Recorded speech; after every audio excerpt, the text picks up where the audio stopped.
Good morning, students. Today I am going to continue chapter number 1, Matter in Our Surroundings, further. But before moving further, we are going to recapitulate or revise all the things or topics which we studied in last class. That were definition of matter, that what is matter, nature of matter, and characteristics of particles of matter. See, as I told you earlier, there are so many things around us. जैसा कि मैंने आपको बताया था कि हमारे चारों तरफ बहुत सारी चीज़ें होती हैं, बहुत variety of different type of चीज़ें, थिंग्स, मटेरियल्स हमारे चारों तरफ होते हैं। और अभी भी आप जहाँ पे भी आप बैठे हो या खड़े हो, आप अपने चारों तरफ एक नज़र घुमा के देख सकते हो कि आपके चारों तरफ आपको different type of variety of things, materials और चीज़ें दिखाई देंगी। जैसे कि आप देख सकते हैं आपके चारों तरफ हो सकता है कई तरह के लिविंग ऑर्गेनिजम्स हों, जिसमें प्लांट्स आ गए, ट्रीज आ गए, एनिमल्स, बर्ड्स और दूसरे ह्यूमन बींग्स। इसके अलावा आपको कई तरह के प्लास्टिक आइटम्स दिखाई दे रहे होंगे, या वुडन आइटम्स, या फिर मेटेलिक आइटम्स, या फिर कई तरह के ईटेबल्स एक्सेट्रा। ये तो वो चीज़ें हुई, वो मटेरियल्स थिंग्स हुई जिन्हें आप ऑब्जर्व, देख सकते हो। कुछ ऐसी चीज़ें भी होंगी जिन्हें आप देख नहीं सकते बट फील कर सकते हो, जैसे कि एयर। ये सारी थिंग्स, मटेरियल्स को हम कहते हैं मैटर, जिन्हें या तो आप देख पा रहे हो या फील कर पा रहे हो। सो ऑल दीज थिंग्स और materials which you are observing और फीलिंग आर मैटर। तो जो भी चीजें आप देख पा रहे हो या फील कर पा रहे हो, उन सबको हम क्या कहेंगे? मैटर। अब इन सारे मैटर में दो कैरेक्टरिस्टिक्स कॉमन है, दो चीजें कॉमन है। फर्स्ट, ऑल ऑक्यूपाई स्पेस, सब स्पेस यानी जगह ऑक्यूपाई कवर कर रहे हैं। सेकेंडली, ऑल हैव मास, सब में मास वजन है। आप किसी भी चीज को ले लीजिए, कोई लिविंग ऑर्गेनिज्म ले लीजिए या फिर कोई भी नॉन लिविंग चीज ले लीजिए, ठीक है। जैसे कि आप प्लांट ले लो या ट्री ले लो या कोई एनिमल ले लो, इसके अलावा कोई प्लास्टिक, वुडन या मेटेलिक आइटम ले लो, या फिर एयर कोई ले लो। आप इन सारी वैरायटी ऑफ थिंग्स को क्या कह रहे हो? मैटर है ये सब, बिल्कुल है। और इस सारे मैटर में दो चीजें, दो कैरेक्टरिस्टिक्स कॉमन है। ऑल ऑक्यूपाई स्पेस, सब जगह घेर रहे हैं, और सब में मास वजन है। सो कंक्लूजन ये है, matter is anything which occupies space and has मास। तो मैटर वो कोई भी चीज हो सकती है जो स्पेस ऑक्यूपाई करती है और जिसमें मास, वजन होता है। और इन सब चीजों में मास यानी वजन तो है ही, है ना, और सब स्पेस यानी जगह भी ऑक्यूपाई कवर कर रहे हैं। तो last time, matter is anything which occupies space and has mass. Now second, nature of matter.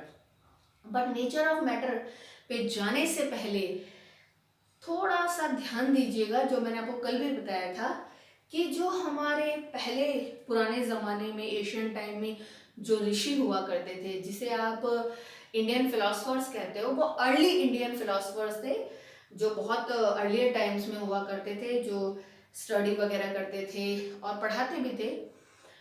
इसके अलावा कुछ ग्रीक फिलोसफर्स भी थे। इन्होंने मैटर को 5 क्लासेस और टाइप्स में डिवाइड किया था। मैटर को 5 क्लासेस और टाइप में डिवाइड किया था, याद कीजिए, जिन्हें 5 बेसिक एलिमेंट्स भी कहा जाता है। वो है फायर, अर्थ, स्काई, एयर, वाटर। तो हमारे अर्ली इंडियन फिलोसफर ने, पहले के टाइम में जो इंडियन फिलोसफर्स थे और कुछ ग्रीक फिलोसफर्स थे, उन्होंने क्या कहा था कि मैटर 5 टाइप का होता है। मैटर को हम 5 टाइप या काइंड में, क्लासेस में या बेसिक एलिमेंट्स में डिवाइड कर सकते हैं। फायर, अर्थ, स्काई, एयर, वाटर, यानी मैटर इन 5 टाइप का होता है, ठीक है, जिनको 5 बेसिक एलिमेंट्स भी कहते हैं। और साथ ही साथ उन्होंने क्या किया कि कोई भी चीज है, चाहे वो लिविंग हो चाहे वो नॉन लिविंग हो, हर वो चीज, वेदर इट इज लिविंग और नॉन लिविंग, वो किससे बनी है? इन 5 टाइप के मैटर से, यानी कि फायर, अर्थ, स्काई, एयर, वाटर से, इन 5 बेसिक एलिमेंट से। जैसे कि अगर मैं एक लिविंग ऑर्गेनिज्म हूँ, या एक प्लास्टिक आइटम है जो एक नॉन लिविंग थिंग है, चाहे लिविंग हो चाहे नॉन लिविंग हो, उनके अकॉर्डिंग हम दोनों ही 5 टाइप के मैटर, यानी मैटर के 5 टाइप्स, 5 बेसिक एलिमेंट्स, अर्थ, वाटर, स्काई, फायर और एयर से बना है।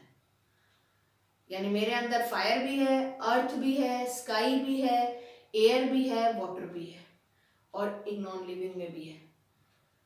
तो लिविंग या नॉन लिविंग सब इन 5 डिफरेंट टाइप्स ऑफ मैटर से बने हैं, 5 बेसिक एलिमेंट से बने हैं। ये उनका व्यू, उनकी फिलॉसफी थी। लेकिन जैसे जैसे with the passage of time हमारी टेक्नोलॉजी इम्प्रूव हुई, ठीक है, हमारी जो स्टडी रिसर्च है काफ़ी और इंटेंसिव डिटेल हुई, मतलब टेक्नोलॉजी इम्प्रूव हुई, हम और ज़्यादा ढंग से चीज़ों को पढ़ पाए, समझ पाए, ऑब्जर्व कर पाए, कई टेस्ट एक्सपेरिमेंट किए, उसके बेसिस पे हमारे मॉडर्न डे साइंटिस्ट ने ये कहा कि हम मैटर को इन 5 क्लासेस या 5 टाइप या 5 बेसिक एलिमेंट्स में डिवाइड नहीं कर सकते। ये मैटर के 5 टाइप नहीं है, फायर, अर्थ, स्काई, एयर, वाटर, बल्कि हम मैटर को 3 टाइप्स में डिवाइड कर सकते हैं, सॉलिड, लिक्विड, गैस, जिन्हें 3 स्टेट्स ऑफ मैटर भी कहा जाता है। लेकिन ये क्लासिफिकेशन किस पे बेस्ड था, ये ध्यान दीजिएगा, on the physical properties of matter. Matter की जो फिजिकल प्रॉपर्टीज होती है, फिजिकल प्रॉपर्टीज मतलब उसकी shape, size, volume, compressibility, density etcetera, इन सबको फिजिकल प्रॉपर्टीज कहते हैं। और इनके बेसिस पे मैटर को हम 3 स्टेट्स में, 3 टाइप में डिवाइड कर सकते हैं, सॉलिड, लिक्विड, गैस। ये क्लासिफिकेशन हम इस चैप्टर में पढ़ेंगे आगे। इसके अलावा मैटर को केमिकल प्रॉपर्टीज के बेसिस पे भी हम डिवाइड कर सकते हैं, क्लासिफाई कर सकते हैं, लेकिन वो क्लासिफिकेशन इस चैप्टर में नहीं है, वो हम आगे के चैप्टर्स में पढ़ेंगे। नाउ अब टाइम है नेचर ऑफ मैटर का। जो मैंने आपको कल बताया था कि मैटर का नेचर कैसा होता है, 2 फिलॉसफीज थी कि क्या ये कंटिन्यूअस होता है, लाइक अ लॉग और पीस ऑफ वुड, जैसे वुड का लॉग होता है, वुड का पीस टुकड़ा होता है, क्या उसकी तरह कंटिन्यूअस होता है, या फिर पार्टिकुलेट होता है, छोटे छोटे पार्टिकल से बना होता है। करेक्ट आंसर इज कंटिन्यूअस और पार्टिकुलेट, पार्टिकुलेट। तो matter has particulate nature, matter का पार्टिकुलेट नेचर होता है। मैटर छोटे छोटे छोटे छोटे स्मॉल टाइनी पार्टिकल से बना होता है, इस तरह से, ना कि कंटिन्यूअस होता है like a log of would. Would के लॉग या टुकड़े की तरह कंटिन्यूअस नहीं होता, बल्कि पार्टिकुलेट होता है, छोटे छोटे पार्टिकल से बना होता है, जिन्हें हम कहते हैं atoms.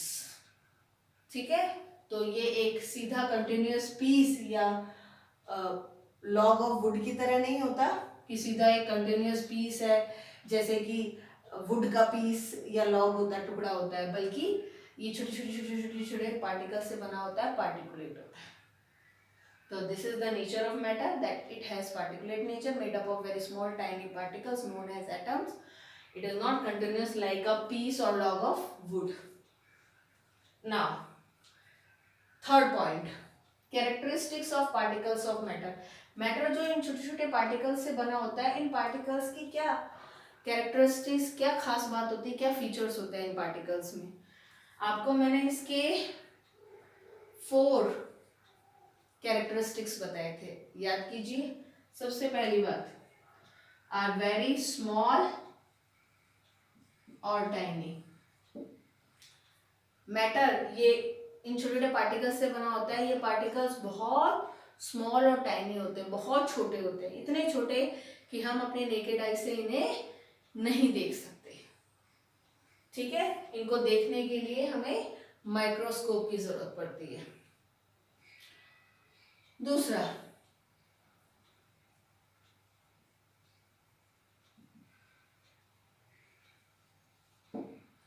Particles move continuously. Particles एक जगह पे नहीं रहते, कभी भी पार्टिकल्स रेस्ट या स्टेशनरी पोजीशन में एक जगह नहीं रहेंगे, ये बल्कि एक रीजन से दूसरे रीजन में, एक एरिया से दूसरे एरिया में कॉन्टिन्यूसली मूव करेंगे, स्पेशली हायर कंसंट्रेशन रीजन से लोअर कंसंट्रेशन रीजन में।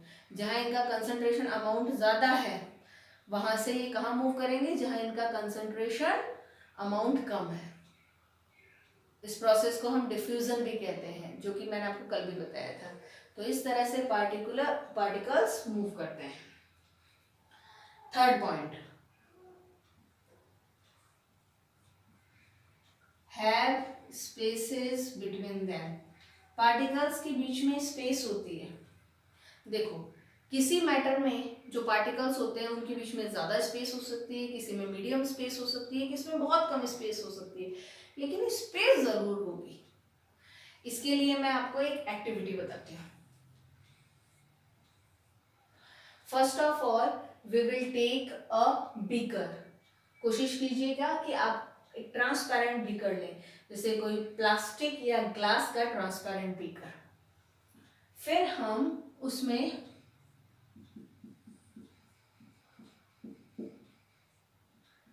100 ml डिस्टिल्ड वाटर लेंगे।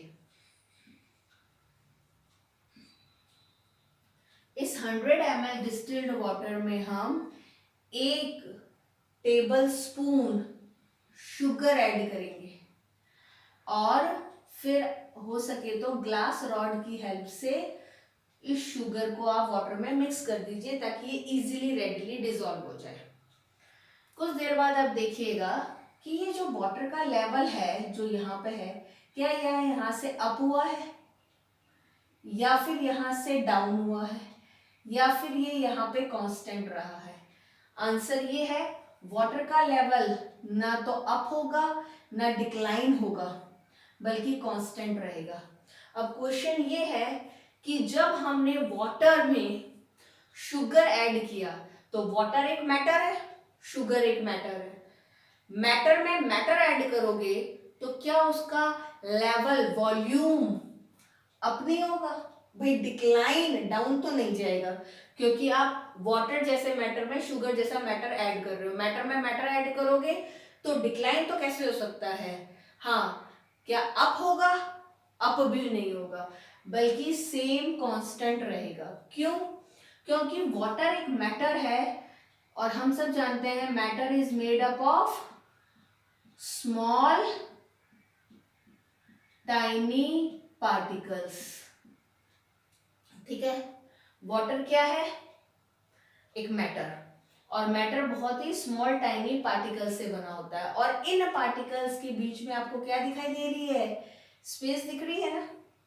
बस अब जैसे आप शुगर ऐड करोगे, शुगर भी तो एक मैटर है और मैटर है तो वो भी छोटे छोटे स्मॉल टाइनी पार्टिकल्स से बनी होगी। अब उसके स्मॉल टाइनी पार्टिकल्स वाटर के स्मॉल टाइनी पार्टिकल्स के बीच की स्पेसेस में जाकर शिफ्ट या फिट हो जाएंगे।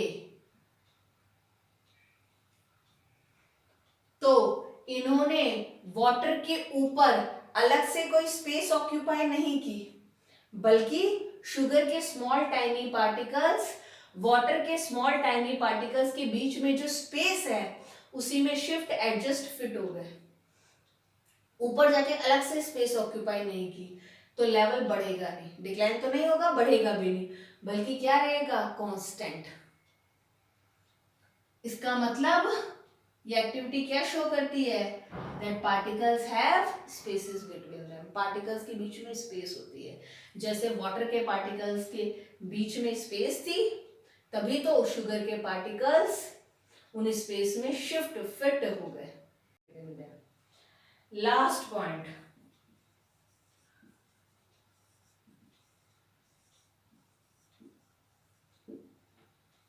Particles attract each other.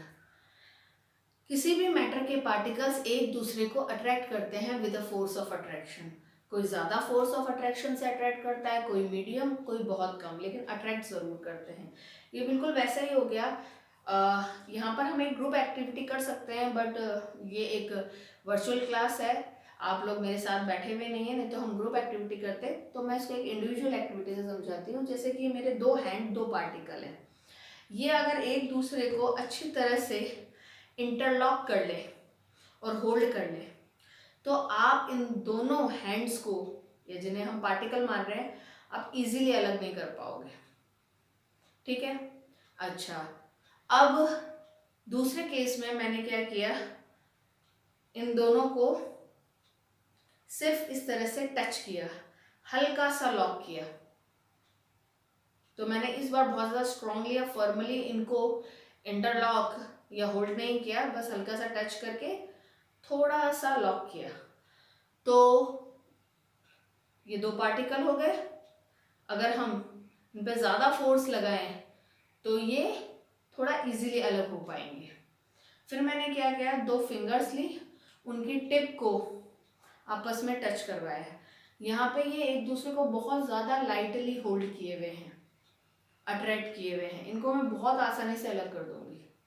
तो हमने 3 केसेस देखे। एक में हमने दोनों हैंड्स यानी पार्टिकल्स को बहुत स्ट्रांगली फर्मली इंटरलॉक होल्ड होते हुए देखा, जिनको हम आसानी से अलग नहीं कर सकते। दूसरे केस में ये एक दूसरे को थोड़ा सा लाइटली लॉक या होल्ड किए हुए हैं, जिनको हम थोड़ा आसानी से अलग कर सकते हैं। और थर्ड केस में दो फिंगर टिप दो पार्टिकल को रिप्रेजेंट कर रही हैं, जो बहुत ही लाइटली या बहुत ही लेस फॉर्मली, बहुत ही हल्के तरीके से एक दूसरे को टच किए हुए हैं, होल्ड किए हुए हैं, जिनको हम बहुत ही ज़्यादा आसानी से अलग कर सकते हैं। इसका मतलब ये है, तीनों के तीनों केसेस में ये दो पार्टिकल्स हैं जो एक दूसरे को होल्ड किए हुए हैं, अट्रैक्ट किए हुए हैं। लेकिन फर्स्ट केस में बहुत ज़्यादा अट्रैक्ट किए हुए हैं, सेकंड केस में थोड़ा मीडियम अट्रैक्ट किए हुए हैं, और थर्ड केस में एक दूसरे को लिस्ट अट्रैक्ट किए हुए हैं। यानी तीनों केसेस में पार्टिकल्स एक दूसरे को अट्रैक्ट तो कर रहे हैं, लेकिन किसी में बहुत ज़्यादा, किसी में कम, किसी में बहुत कम। तो ये दिखाता है कि पार्टिकल्स एक दूसरे को अट्रैक्ट करते हैं। ठीक है। तो ये हो गया characteristics of particles of matter.